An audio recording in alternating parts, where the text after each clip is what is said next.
Good morning friends, welcome to the point. इस video में हम आरबीआई और उसके फंक्शंस को डिटेल में समझने की कोशिश करेंगे। आइए पहले समझते हैं कि आरबीआई क्या है। सो फ्रेंड्स, हर कंट्री में एक सेंट्रल बैंक होता है जिसे हम केंद्रीय बैंक भी बोलते हैं, और इंडिया में जो सेंट्रल बैंक है उसका नाम है reserve bank of India. So reserve bank of India is the central bank of India and a regulatory body coming under the jurisdiction of ministry of finance. तो जो ये रिज़र्व बैंक ऑफ इंडिया है, ये central bank है और ये एक regulatory body भी है। तो यहाँ रेगुलेटरी बॉडी का मतलब ये हुआ कि ये जो कमर्शियल बैंक्स और कोऑपरेटिव बैंक्स हो गए उनको रेगुलेट भी करता है सेंट्रल बैंक होने के साथ साथ। आरबीआई मिनिस्ट्री ऑफ फाइनेंस की जुरिसडिक्शन के अंडर आता है। आरबीआई अप्रैल 1, 1935 को इस्टेब्लिश किया गया था, और किस एक्ट के अंतर्गत इसको इस्टेब्लिश किया गया था वो था आरबीआई एक्ट 1934। सो जो एक्ट पास हुआ वो 1934 में हुआ, लेकिन इसकी फंक्शनिंग कब स्टार्ट हुई? 1 अप्रैल 1935 से। इसका हेड ऑफिस अब मुंबई में है, और ये मुंबई में कब शिफ्ट हुआ था? 1937 में। उससे पहले जो आरबीआई का हेड ऑफिस था वो था कलकत्ता में। It is the central office where the governor sits and policies are formulated. तो जो आरबीआई का हेडक्वार्टर या सेंट्रल ऑफिस होता है, वहीं पे जो आरबीआई के गवर्नर होते हैं, जो कि हाल फिलहाल है शक्तिकांत दास, वो वहीं बैठते हैं, और जितनी भी आरबीआई पॉलिसीज़ फॉर्मुलेट करता है वो उसके सेंट्रल ऑफिस में ही की जाती हैं। When RBI was formed, it was a privately owned bank. But in 1949 the ownership changed and now it is a government owned bank. So my friends, जब RBI का जन्म हुआ था जो कि 1935 में हुआ था, तब ये क्या था? एक प्राइवेट बैंक था। प्राइवेट बैंक से मतलब है जिसके शेयर से कुछ आम लोगों के हाथों में थे। कुछ ऐसा था कि कुछ लोगों ने डिसाइड किया मिलके एक बैंक खोलते हैं, भाई हमारे पास बहुत पैसा है, अब क्या करेंगे, बैंक खोलेंगे, लोगों को लोन देंगे, लोन पे इंटरेस्ट आएगा, उससे पैसे कमाएंगे। तो उसको क्या कहते हैं? Privately owned bank. उसकी ओनरशिप गवर्नमेंट के हाथ में नहीं थी। और फिर क्या हुआ? 1949 में बैंक का नेशनलाइजेशन हुआ। नेशनलाइजेशन का मतलब ये होता है जब गवर्नमेंट किसी बैंक के 100% शेयर्स खरीद ले तो उसको कहा जाता है कि उस बैंक का नेशनलाइजेशन हो गया है एंड वो एक प्राइवेट बैंक नहीं रहा।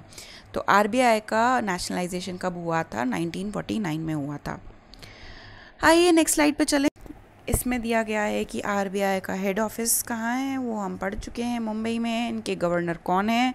जो है Shaktikanta Das.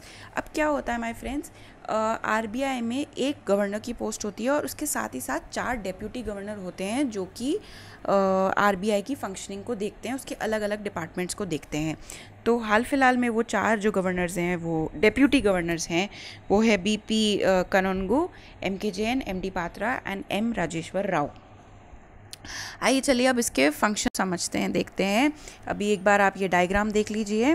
Roles of RBI: bankers bank, issuer of currency, monetary policy, banker to the government and supervisor of financial system. ये इसके फंक्शन है। अब एक एक करके हम इसको डिटेल में समझेंगे। तो जो इसका पहला फंक्शन है वो है इशू ऑफ करेंसी नोट्स। जो हमारे देश में मुद्रा चलती है उसको इसको इशू करने की सोल रिस्पॉन्सिबिलिटी किसके पास है? वो है हमारे सेंट्रल बैंक, जो कि है आरबीआई। माय फ्रेंड्स, एक पॉइंट मैं यहाँ ऐड करना चाहूँगी, वो ये है कि आरबीआई के पास सारे नोट्स को इशू करने की रिस्पॉन्सिबिलिटी है, लेकिन इसका एक एक्सेप्शन है कि जो है 1 रुपी नोट एंड कॉइन, इसको इशू करने की सोल रिस्पॉन्सिबिलिटी किसके पास है? Ministry of finance. इसको छोड़ के जितनी भी करेंसी हमारे देश में इशू करी जाती है वो आरबीआई द्वारा ही करी जाती है। अब आरबीआई को ये पावर कहीं ना कहीं से तो मिली होगी, इस पावर का कोई तो सोर्स होगा, और वो सोर्स जो है वो है आरबीआई एक्ट 1934, उसके अंतर्गत सेक्शन 22।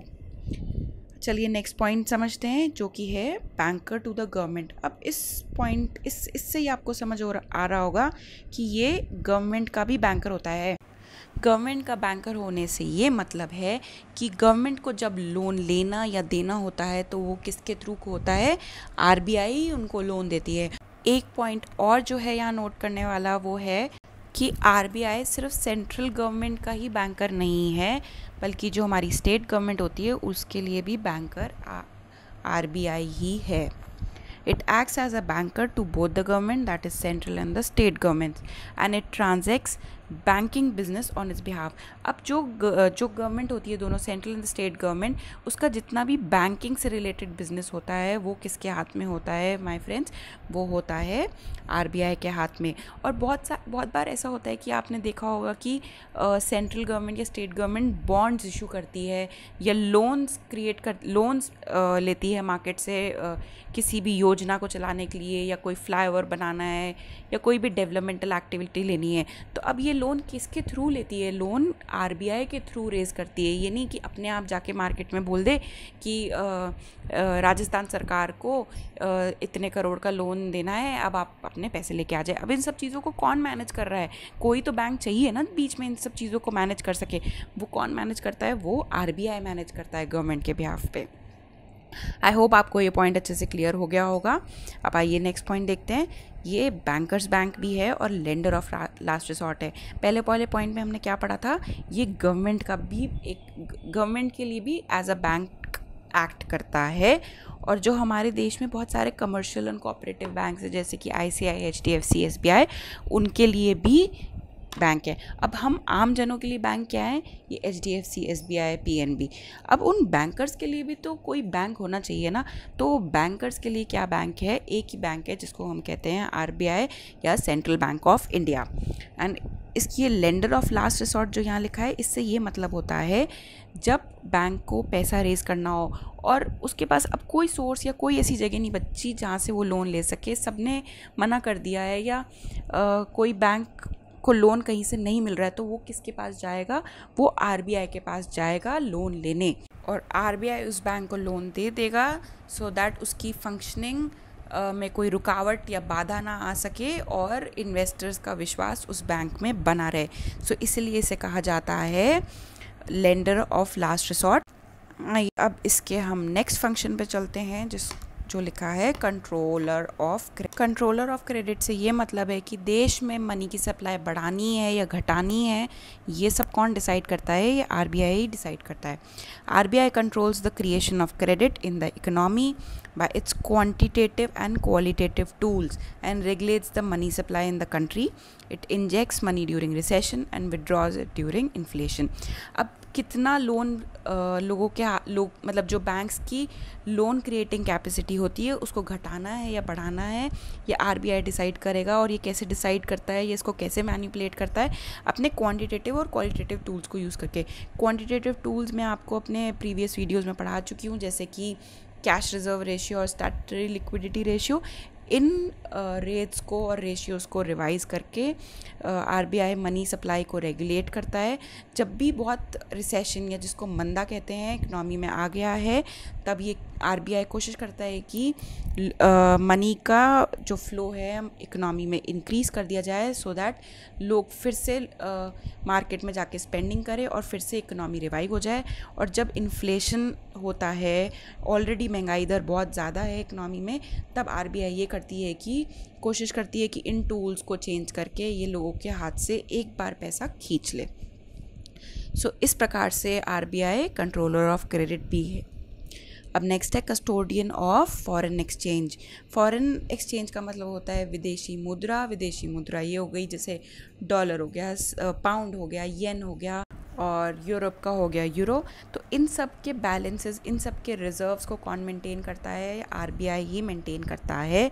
और जो हमारा एक्सचेंज रेट होता है, जैसे कि जो एक्सचेंज रेट है $1 इज़ इक्वल टू फॉर से 70 रुपीज़। अब मान लीजिए कोई अचानक से फाइनेंशियल क्राइसिस हो गए,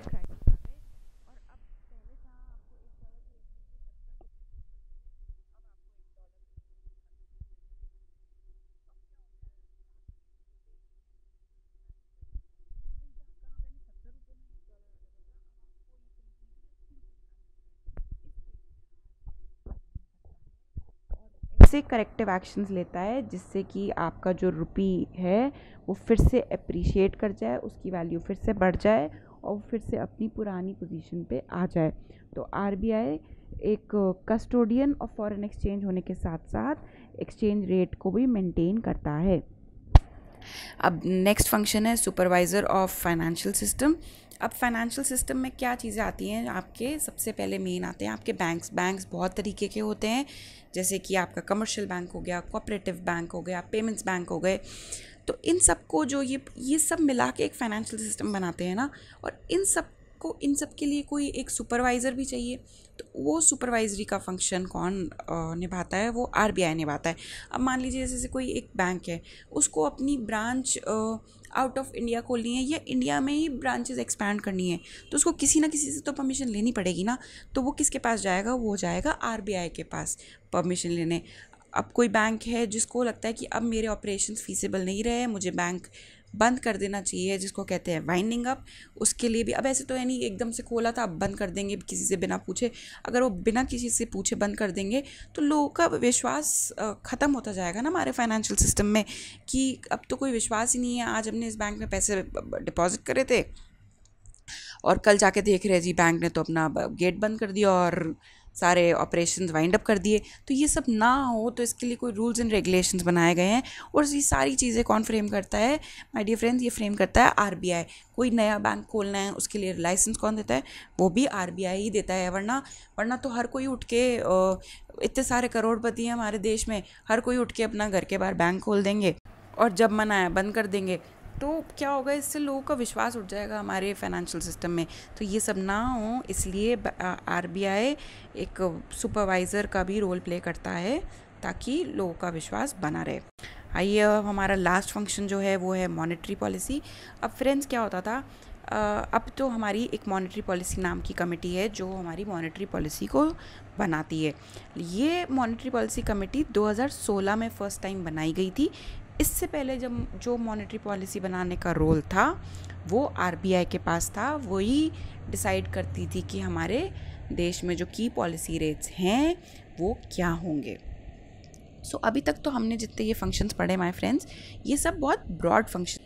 इसके अलावा भी बहुत सारे ऐसे फंक्शंस हैं जो आरबीआई के होते हैं, जैसे कि आप आरबीआई बहुत सारे ऐसे कैंपेन्स या बहुत सारे ऐसे अवेयरनेस प्रोग्राम चलाता है जिससे कि लोगों में जागरूकता आए, वो उनके साथ कोई फ्रॉड ना हो जाए, और ये कोशिश करता है कि ज़्यादा से ज़्यादा लोगों को हम अपने फाइनेंशियल सिस्टम के दायरे में ले सके, जिसको हम आजकल बोलते हैं फाइनेंशियल इंक्लूजन। तो आरबीआई, ये सब रोल आरबीआई के ही हैं कि ये लोगों को प्रेरित करे कि आप भी हमारे फाइनेंशियल सिस्टम का पार्ट बनो, बैंक के थ्रू अपने ट्रांजैक्शन करो, और जो लोन लेने हैं वो किसी साहूकार के पास ना जाके बैंक से लोन लो, ताकि एक फेयर सिस्टम से आपको लोन मिले और आपका एक्सप्लॉयटेशन ना हो। तो इन सब चीज़ों को के लिए आरबीआई बहुत सारे ऑनलाइन प्रोग्राम्स चलाता है और एजुकेशन अवेयरनेस कैंपेन्स करता है। तो ये सारे फंक्शंस भी आरबीआई के हैं। ऑल्सो एक बहुत मेजर फंक्शन आरबीआई का ये है कि ये बैंकिंग ओम्बड्समैन अपॉइंट करता है। अब बैंकिंग ओम्बड्समैन कौन होते हैं, एक ऐसा व्यक्ति, अब जैसे अगर आपको किसी बैंक के अगेंस्ट कंप्लेन है तो अब आप किसके पास जाके, पुलिस थाने में थोड़ी कंप्लेन करोगे। तो इसके लिए आरबीआई ने एक मैकेनिज़्म निकाला है जिसको कहते हैं ओम्बड्समैन, और ये भी आरबीआई द्वारा ही अपॉइंट किया जाता है, सो दैट लोगों को कोई भी शिकायत है तो वो जाके इसके पास कर सकें। So my dear friends, I hope आपको एक आरबीआई क्या है और ये इसके फंक्शंस क्या हैं और किस तरीके से फंक्शन करता है अभी तक आपको काफ़ी क्लैरिटी मिल चुकी होगी। This is all for the today's video. Thank you so much.